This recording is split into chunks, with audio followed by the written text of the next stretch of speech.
એક મહત્વપૂર્ણ સમાચાર દેવભૂમિ દ્વારકાથી મળી રહ્યા છે, જ્યાં અનેક ગામોમાં વીજ પુરવઠો ખોરવાઈ ચૂક્યો છે। રાતના સમયમાં વીજ પુરવઠો ખોરવાતા લોકોને હાલાકી પડી રહી છે। ખાસ કરીને કેનેડી, હાટબડિયા, ખાખરડા, વાકોડી સહિતના વિસ્તારોમાં વીજળી ગુલ થઈ ગઈ છે। વીજ પુરવઠાના અભાવે લોકોને હાલાકીનો સામનો કરવાનો વારો આવ્યો છે।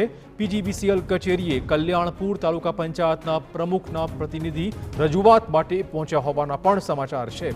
અધિકારીઓએ આપ્યો હતો ઉડાવ જવાબ, આક્ષેપ કર્યો છે સ્થાનિક લોકોએ। નેતાઓને ઉડાવ જવાબ આપનાર અધિકારીઓ સામે રોષ ફેલાયો છે।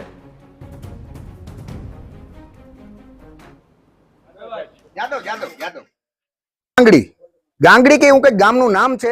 ત્યાં એક ભાઈને ખરેખર ગરમીના કારણે એટેક આવી ગયો છે, છતાંય આ કોઈ ટૂંકમાં અહીંયા જીબીએ હું આજે આવ્યો છું, રાતના અટાણે 9:56 થઈ છે, હું સવાર સુધી અહીં બેહવાનો છું, છતાંય જાદવ સાહેબ અહીંયા હાજરી દેવા આવતા નથી કે તમારે જી કરવું કરો, હું નહીં આવવામાં નથી, તો અમે રાતે જાગીએ છીએ, તો જાદવ સાહેબ શું કરે છે? તો લોકોમાં રોષનો માહોલ, કોઈ જવાબ આપવા તૈયાર નથી। લગભગ 9 વાગ્યાની આસપાસથી જ અનેક વિસ્તારો એવા છે કે જ્યાં વીજળી વેરણ થઈ ગઈ છે।